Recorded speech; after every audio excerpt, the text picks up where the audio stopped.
is the first in a series of talks from Women in Motion, brought to you by Caring and Variety. And the purpose of Women in Motion is really to celebrate the accomplishments of women in film, to study the challenges that women face in the film industry, and to motivate change for a new generation. Jodie Foster, who you all should know, began her career as an actress at the age of 3. She won her first Oscar in 1989 for The Accused. She won her second Oscar in 1992 for Silence of the Lambs.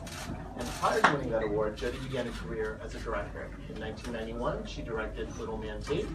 In 1995, she directed the family comedy Home for the Holidays. And in 2011, she directed the dark comedy The Beavers, starring Mel Gibson.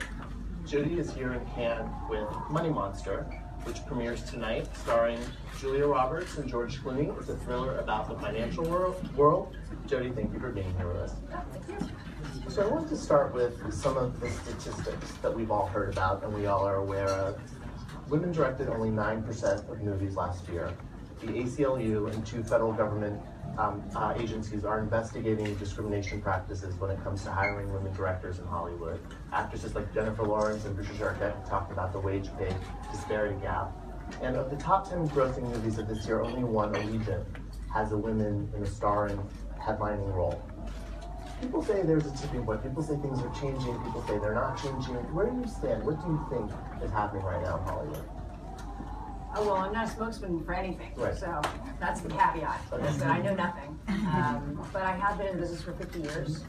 And in that amount of time, I've seen, obviously, drastic changes. When I was a child, making films, I never saw another woman's face, except for the lady playing my mom, or occasionally, but not always, the makeup artist.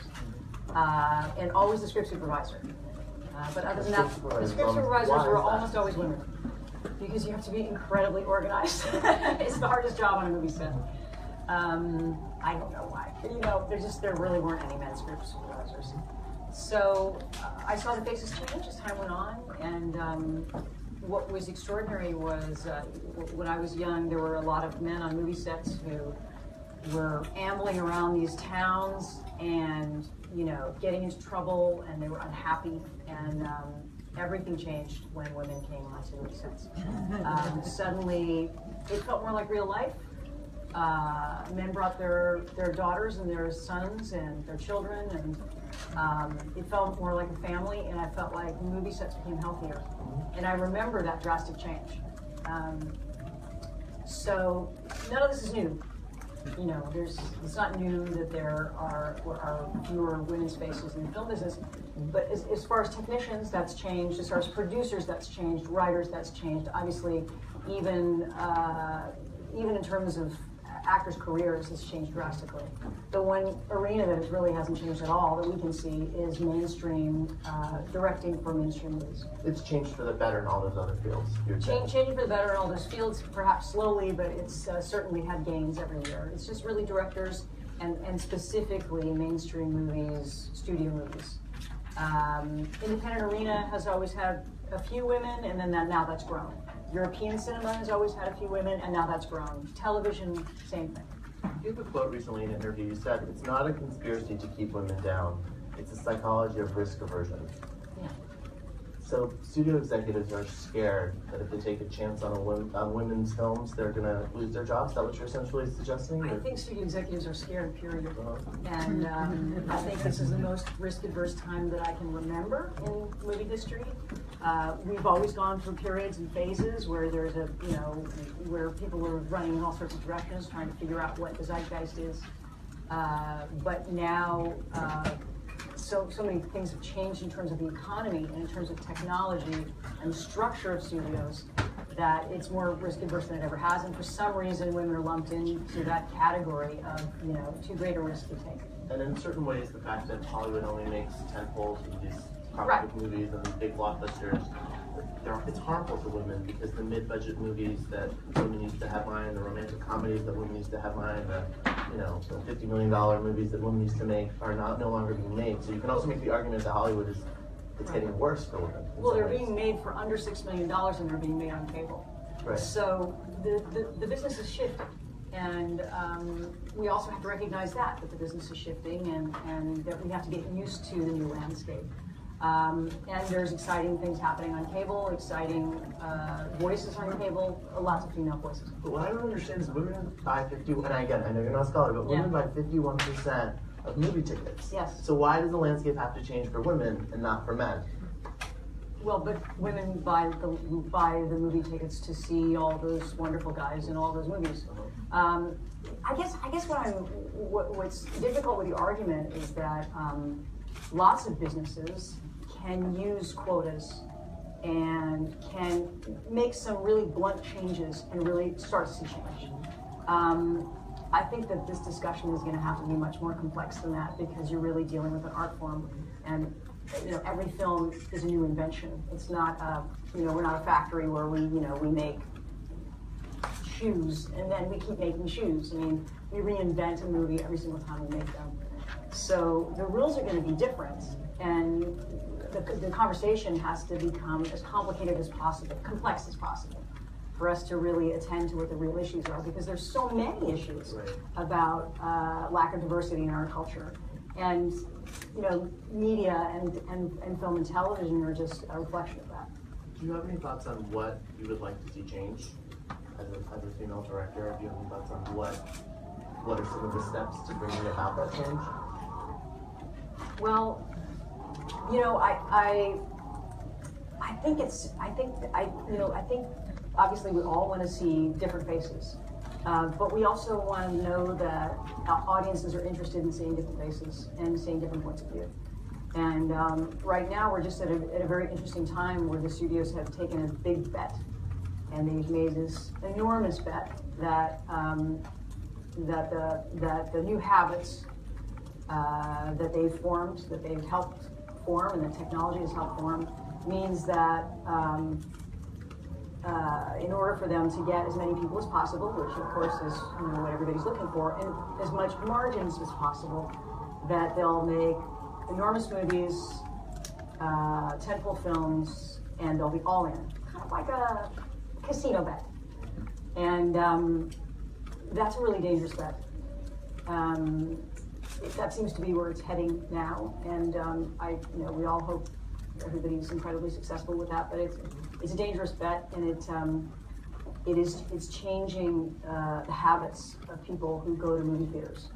And now people who go to movie theaters are going to see one type of film, or an event. It becomes an event and a certain type of experience and a certain type of expectation. The rest of narrative is now being pushed into a different compartment. I don't know what's going to happen. Maybe that's a good thing. Maybe that's a good thing.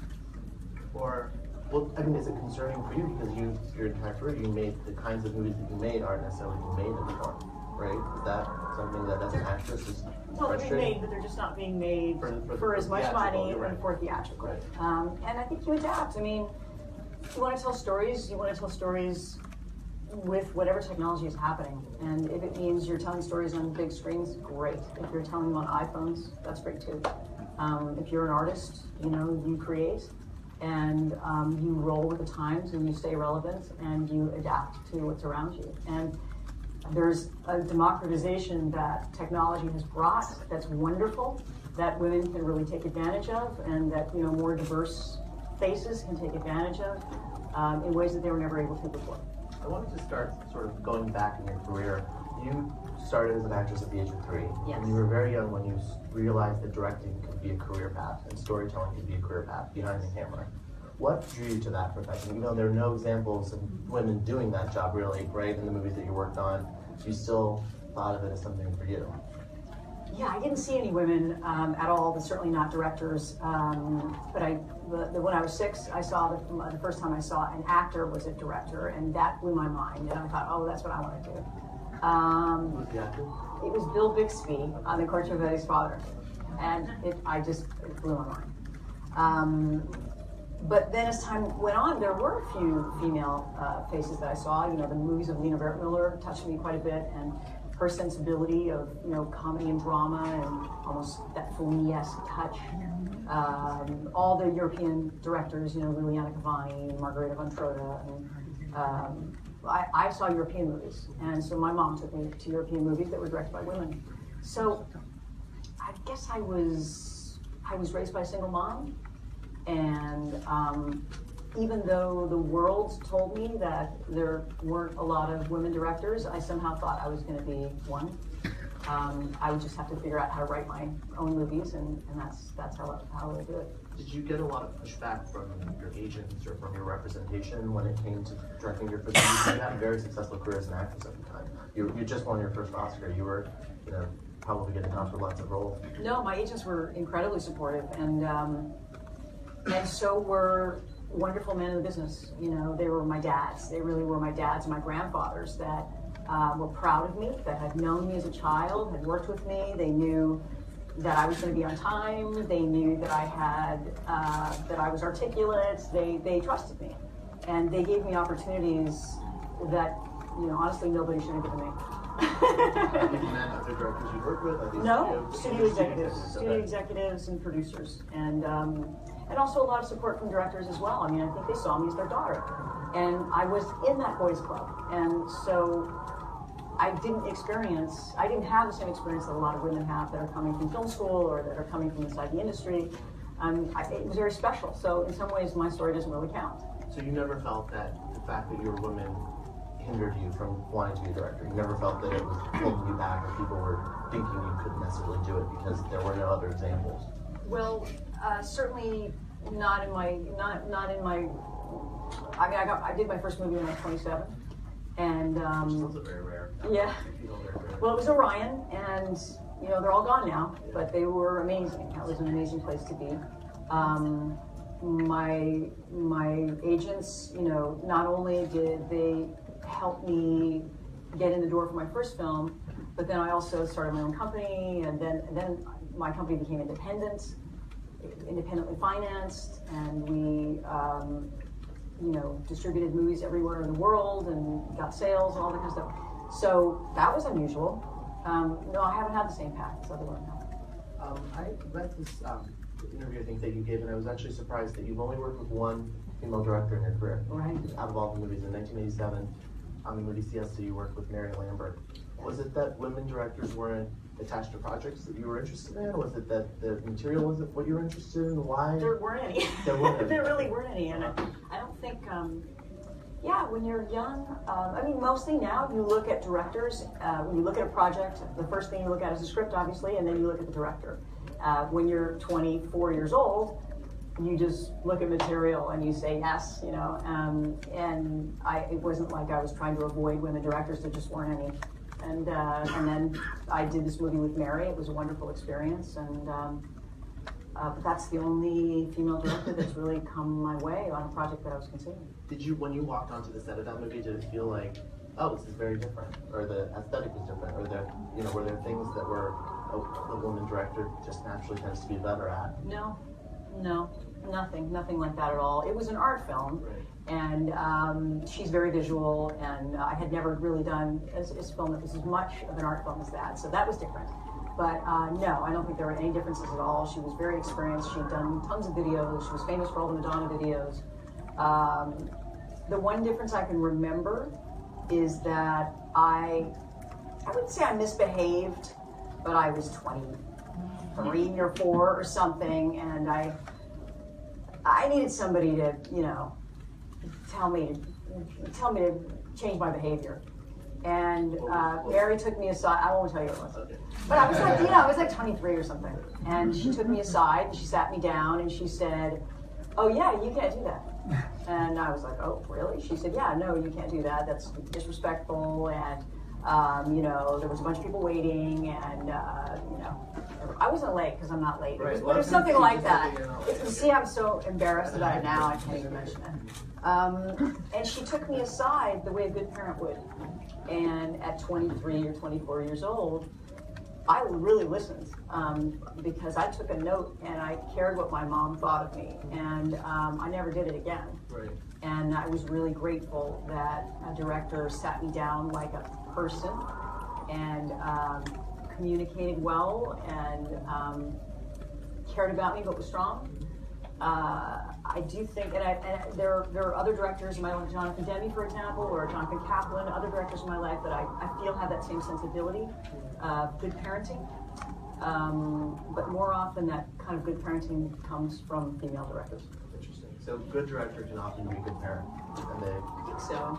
You know, it's a leadership style. It's a good question for all of us to talk about our leadership styles, and our leadership styles are informed by our mothers and by the schools we went to and how we were raised and our cultures. And if you are a woman, you're going to have a different leadership style based on your background.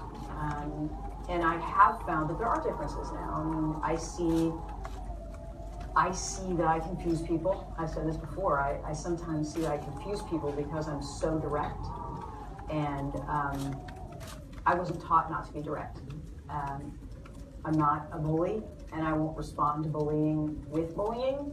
And that can be confusing to people. I think, you know, when they come down hard on you, they expect for you somehow to either punch back or cower. And it's just not my personality to do either. So that's confusing for people. But if a man is direct, it's not necessarily confusing to people, is it? Don't people? Yeah. I mean, when you study leadership, you study CEOs, you study. I mean, female CEOs say this all the time. It's right. Like if a man is direct and says exactly what he wants, people listen and they take the direction. But if a woman does that, that's right. It causes confusion. It causes confusion because they don't know how they're supposed to handle them. They don't know what the next step is. And maybe that's just about the friction of trying to get your way and how people on the playground deal with getting their way. And if you try A and you don't get your way, what do you do next? And I think very often men are confused by women that don't follow traditional roles in conflict.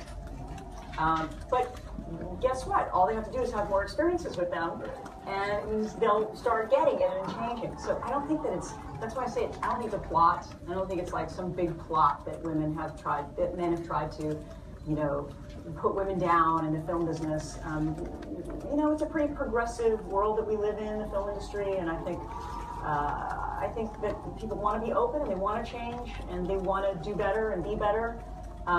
But they're stuck with some of the same traditional models, and they're trying to figure out how to get around that. But they haven't had enough experience working with women in order to know how to. Right. And the irony is that it's 2016.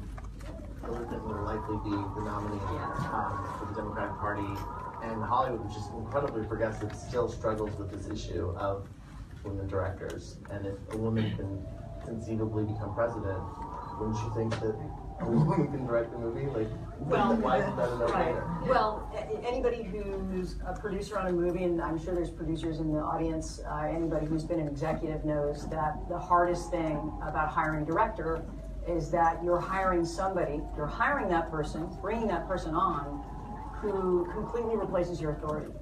So the vision is 100% theirs, no matter what you do. And whether you agree with it or you don't agree with it. And you have two options. One is to go with that, or the other is to oppress them. And everyone, before they shake hands to bring a director on, kind of quakes in their boots because they don't know who's in front of them. And if you've ever worked with first-time directors, it's always a scary thought because you can meet them in a room and they seem like they know what they're doing, or they seem like they have a good idea for the film, or they seem like they have some tenacity.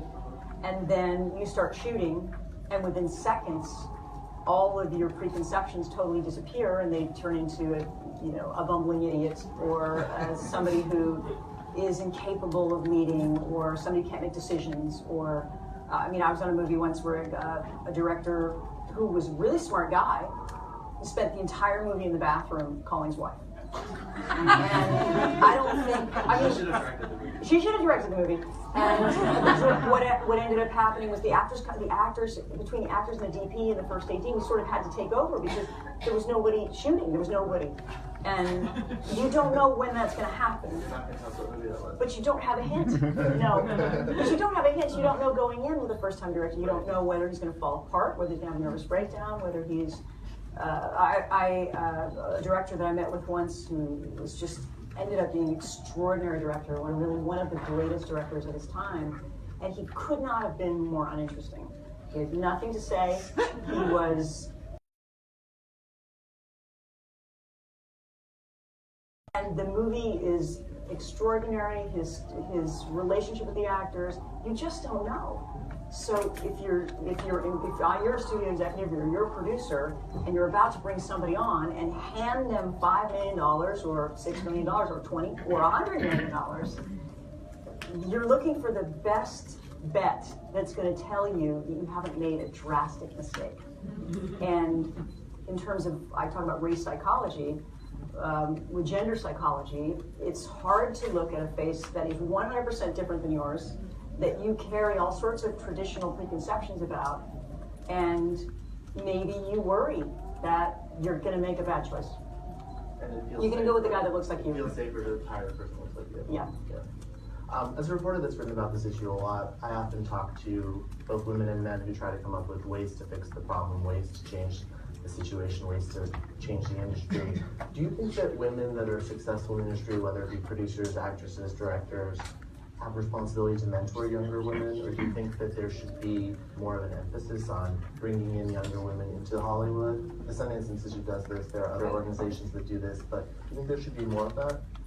I think it's a really good idea, especially with directing, because there are only so many avenues to figure out why a scene works and why it doesn't. And really, there's only two people in the room when you're making a movie that know why a scene works and why it doesn't. One's the camera operator and the other one's the actor. But other than that, everybody else is kind of in the dark. And the only way to really allow somebody to have an idea of what that process is to bring them in and to have them be close. Obviously, unless you go to film school, and film school has its own thing. I didn't go to film school. But if you can bring women closer into the process and make it a comfortable arena, and make them understand what it is comfortably, then they'll have a better shot at being able to confidently lay claim to it. Do you feel, so after you directed The Beaver, you went on to direct Orange is the New Black, and you also did an episode of House of the Cards. Do you feel like there's more opportunities to tell interesting stories on TV? Do you feel like TV is more welcoming to women directors and women storytellers, and certainly women actresses seem to be having better roles on TV right now? Yeah, well, traditionally, TV has been more open to women, once again, because financially it's, in the past, has been less of a risk. And that's always how it happens, which is if you have less risk, then you're willing to take more chances. And right now, TV is the place for narrative. You know, that's where you go when you're actually looking at real storytelling. And I think that it's perhaps an easier leap psychologically to say, I have a woman director, fantastic, we're doing a real narrative that's about people and families and goes over the course of 8 seasons, to be able to hire a woman and say that she's the right person for it. And the episode of Orange is the New Black that you directed was early on. I did 2 of them, yeah. But the first one was very early on, and it was the Laverne Cox episode, right? We'd never seen that. Yeah. I don't think we'd ever seen this before Transparent, and we'd never seen that on a television show. We've never seen that kind of a story. I got very lucky, you know, that's how TV works. They hand you something and they say, here, this is the one you're going to do. So I got very lucky. So you think the stories that TV is telling, the TV stories are more interesting right now? I don't think they're more interesting, but I think that there's a great narrative and there's a lot of opportunity for long arcs on television.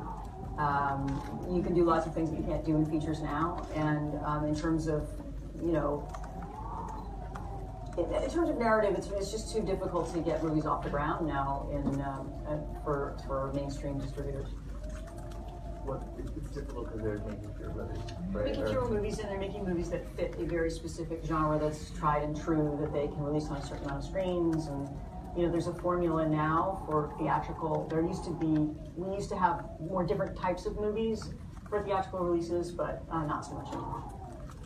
I wanted to talk to you about, Sheryl Sandberg writes in Lean In how often women who have leadership roles are worried or nervous to talk about motherhood and how they balance motherhood with their careers.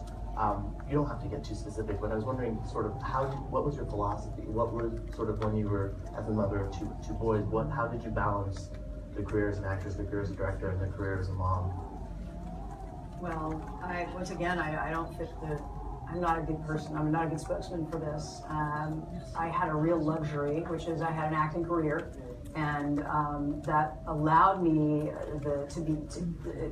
lot of adaptability. So I could, if I chose movies that were in Los Angeles and New York and let's say Paris, well, that would be comfortable for me because the kids can be there with me.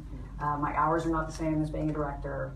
I actually could spend time with them. I could work once every 3 years as an actor and only be away from my children once every 3 years.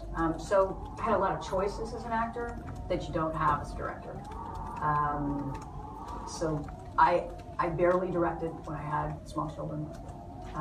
A lot of my friends who are directors, female directors, just have had very interesting lives with their children, you know, bringing them along or being, you know, 6 months pregnant and shooting, and they've had a really interesting life because, of course, they wanted their career. They wanted to be able to prioritize their career and also prioritize their family, and so there was a lot of interesting juggling going on. I did kind of like a compartment approach where I directed my first movies before I had children, my first 2 films before I had children.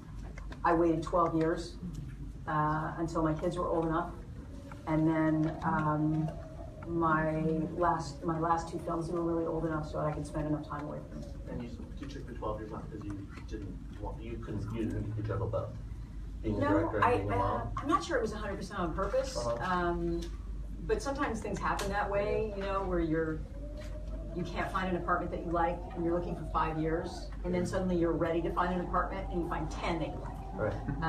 That sort of happened with directing, where I think I was scared to leave my life with my children, because I knew I would have to leave my life with my children psychologically. So I just didn't work those years. I couldn't find anything that I liked. I did have a movie that fell apart where the plug got pulled about 2 weeks from shooting, so that sort of should count. But yeah, we have to make very difficult decisions. Men have been making those difficult decisions throughout the course of film history, and they really have barely seen their children.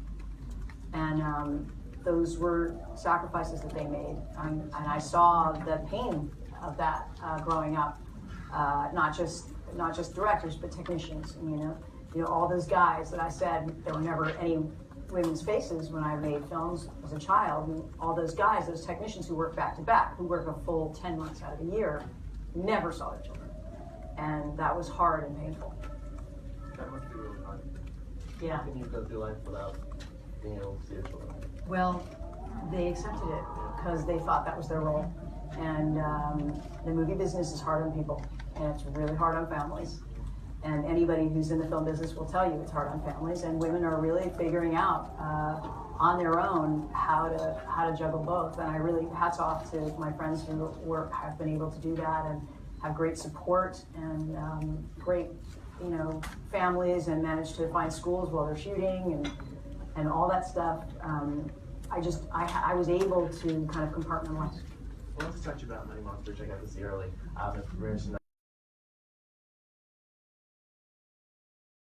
What drew you to the story? What was it about this? Because you've never really directed a movie like this before. This is bigger than any other movie you've ever directed. It's a mainstream genre movie. But to me, it's a movie about characters. So I was interested in doing both in that experiment of making a taut thriller that was a genre film that was fast paced, that had big stars, and still being able to have a sophisticated story that was intelligent and that asked the audience to work kind of hard and was unique. I worked on the film the script for about 2.5 years with the producers, Dan DeBecke and Lara Alameddine, and brought on a new writer, and we changed a lot of stuff, and then we went to George, and George made it all happen very quickly. But I mean, the thing that I loved was the relationship part of it, the story of these 2 men who in some ways are actually 3 men in the movie who are struggling with their deep sense of failure and look to the world of finance, money, celebrity to find some sort of value in themselves, to measure themselves. It's the story of it's 2 men. George Clooney plays a financial guru on TV, and then the man who holds them hostage, Jack O'Connell. But also, there's a story of the woman who is George Clooney's producer, played by Julia Roberts, and I read that you, in your script revisions and your notes, you actually wanted that character to be more fleshed out. Was the character always female? The character was always female, but really mostly all she ever said was go to 1, go to 2, go to 3. That was pretty much all she said. And by the way, that's not unusual. I mean, and there's sort of, I think we all accept that as actresses, that it's our job to flesh out our characters. We say yes to a part, and then we say, and here's what I'd like to bring to the part, whether, you know, for me, whether that was Flight Plan or Contact or, you know, any number of movies that you make. You say yes to the archetype and to the character and to the trajectory, and then it's your job to flesh that out and you know, create a more whole character. And we take that on. We know that's going to happen. In the case of Julia's character, I was really interested in who she was, and we created this device where she has an earpiece. He has an earpiece that he listens to everything that she says, and the hostage taker doesn't know that. So they have this continual virtual intimacy. He looks at the monitor to see her, and he listens to her on his earpiece. And she's the most capable person in the movie. She's better than the police. She multitasks everything. She's the director-producer, and she ends up being the person who is able to unravel the mystery that he can't do because he's on stage. And the two of them together by the end of the movie kind of become one hero at the end of the film. None of that was there in the original script, but that's just the work of making a better film. Right. We create more fleshed out whole characters for women because we want to make better movies. And if you make a cardboard character that has no motivation and is one-dimensional, you're hurting your narrative. We have some questions for you. On Twitter is, why do you say to people that still think that people don't want to see movies about, what do you say to people that still think that audiences don't want to see movies about women? And that audiences aren't interested in stories about women? I don't know who these people are. I don't know who these people are. I don't have a choice because I am a woman, so I'm going to play one.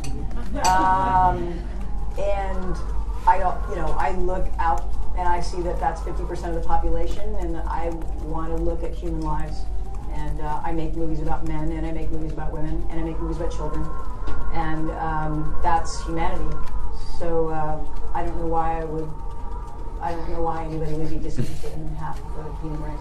The other thing that's interesting, I was looking over your IMDb page. Hollywood is so interested and obsessed with sequels now. You've never done a single sequel, right? No, I never have. Why is that? I don't know. I've never done a sequel. Maybe because I make movies that no one wants to make a sequel of. Obviously Silence of the Lambs was the one movie that people wanted to make a sequel of, and I didn't do the sequel. Second Twitter question. There are no do-overs in life. Having said that, is there a scene that you'd like to do over given the chance? Yeah, a lot of them. A lot of them, but I'm not obsessively looking back and regretting. I don't do a lot of regretting. I think it doesn't amount to anything. It doesn't help. So I kind of put that out of my purview. I don't have a lot of regrets on film. The hairstyles. A lot of there's a wig in The Accused. There's a short-haired wig in The Accused that I regret that they didn't spend more time on because it really is unfortunate. It doesn't look it. We're going to take a couple questions from the audience here. Yes, you in the hat. Hello. Good morning. I'm an Italian filmmaker. And you're such an inspiration, of course. I'm so glad you talked about Lina because we worked together, and even Lina couldn't find money for her movie these last 20 years. I could make 3 movies in 16 years. You can imagine how tough it is. It's working? Yes, I can hear you. In Italy, it's very, very tough for a woman to make movies as a director. I'm also an activist, of course. I